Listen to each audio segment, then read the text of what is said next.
आप सब लॉकडाउन में अपने घरों में बंद थे, लेकिन हमारे पुलिस के जो लोग थे वो लगातार बाहर थे, सड़कों पर थे, अपना जीवन रिस्क में डालकर।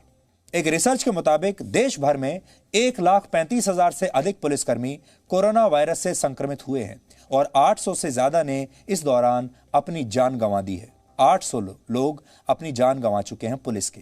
यानी आपकी सुरक्षा में पुलिसकर्मी दिन रात लगे हुए हैं। इस बलिदान के बाद भी पुलिसकर्मियों को कभी उनकी सेवा का वो पुरस्कार नहीं मिल पाता जो उन्हें मिलना चाहिए। हालांकि पुलिस सेवा में भी कुछ बुरे लोग जरूर हैं जिनकी वजह से ये खाकी वर्दी ही बदनाम हो जाती है। लेकिन पुलिस की छवि को खराब करने में एक बहुत बड़ा रोल हमारी फिल्मों का रहा है। आपने फिल्मों में देखा होगा, अक्सर लूटपाट या हत्या होने के बाद ही पुलिस मौके पर पहुंचती है। आपने फिल्मों में देखा होगा, पुलिस हमेशा देर से पहुंचती है। फिल्मों में पुलिसकर्मियों को रिश्वत लेते हुए भी दिखाया जाता है। यानी फिल्मों में खाकी वर्दी का सिर्फ एक ही मतलब होता है और वो है विलेन की भूमिका, लापरवाही की भूमिका या भ्रष्ट हो जाना। हालांकि इसी बॉलीवुड ने, हमारी फिल्मों ने खाकी वर्दी वालों को तो विलेन बना दिया, लेकिन बड़े बड़े अपराधियों को, बड़े बड़े डॉन्स को, बड़े बड़े अंडरवर्ल्ड डॉन को और इस तरह के लोगों को, बड़े बड़े डाकुओं को हमारे देश की फिल्मों ने हीरो बनाकर पेश किया। फिल्मों में अपराधियों को इस तरह दिखाया जाता है मानो वो समाज के सच्चे नायक हैं, रॉबिन हुड हैं। यानी फिल्मों में पुलिस का हमेशा लेट पहुंचना कोई इत्तेफाक नहीं था, बल्कि इससे पुलिस वालों की छवि बहुत खराब हुई।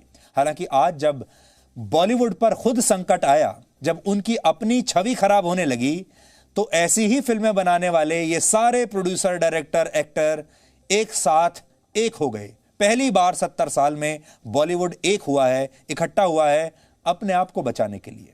लेकिन इन्होंने कभी यह नहीं सोचा कि पुलिस वालों की छवि इन्होंने कितनी खराब करके रखी। लेकिन बॉलीवुड की फिल्मों ने समाज का बंटवारा करके रख दिया। अब आप सोचिए, क्या सारे पुलिस वाले भी एक साथ होकर, इकट्ठे होकर बॉलीवुड के खिलाफ कभी जा सकते थे या जा पाएंगे, जैसे बॉलीवुड एक साथ इकट्ठे होकर मीडिया के खिलाफ आ गया? अगर आप पुलिस पर भरोसा नहीं करते हैं तो उसकी एक बहुत बड़ी वजह वो फिल्में हैं जिन्हें देखते देखते आप बड़े हुए हैं। आज हमने आंकड़ों की मदद से इस बात का विश्लेषण किया है कि पुलिस वाले किन हालात में अपना कर्तव्य निभाते हैं।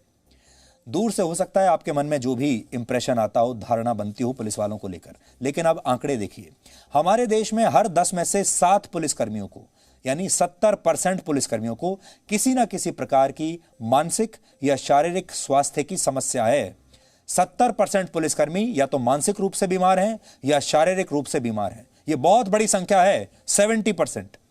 इनमें पुलिस अफसर से लेकर सिपाही तक शामिल हैं। यानी पूरे पुलिस डिपार्टमेंट के लिए क्राइम से बड़ी चुनौती उनका खुद का शारीरिक और मानसिक स्वास्थ्य है। पुलिसकर्मी हर दिन औसतन 14 घंटे की ड्यूटी करते हैं और हर 20 में से 3 पुलिसकर्मी ऐसे भी हैं जो 24 घंटे ड्यूटी पर तैनात रहते हैं और पुलिसकर्मियों को ओवर टाइम का भी कोई पैसा अलग से नहीं मिलता।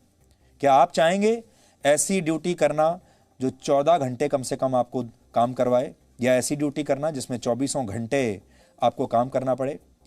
पुलिस के अलावा मीडिया की एक ऐसी ड्यूटी है जहां आप 14 से 15 घंटे हर रोज काम करते हैं और हम आपको बता सकते हैं कि दिन में 14-15 घंटे काम करना क्या चीज होती है।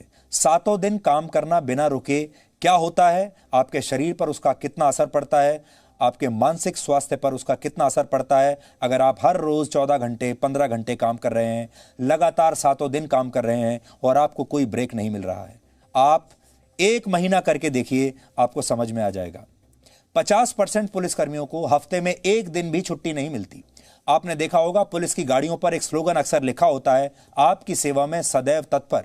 यह सिर्फ एक वाक्य नहीं है, बल्कि जनता की सेवा करने वाले ज्यादातर पुलिसकर्मियों की सच्चाई भी यही है। लेकिन 50% पुलिसकर्मी ऐसे हैं जिन्हें हफ्ते में 1 वीकली ऑफ भी नहीं मिलता। देश में 37% पुलिसकर्मी ऐसे भी हैं जिन्हें समान वेतन पर दूसरी नौकरी अगर मिल जाए तो वो नौकरी दूसरी करने के लिए तैयार हैं। यानी वो पुलिस की नौकरी छोड़कर अगर इतना ही पैसा कहीं और मिल जाए तो दूसरी नौकरी करने के लिए तैयार हैं। यही वजह है कि दिल्ली में पिछले 10 वर्षों में 1000 पुलिसकर्मियों ने वीआरएस लिया है। यानी ये पुलिस वाले समय से पहले ही रिटायर हो गए।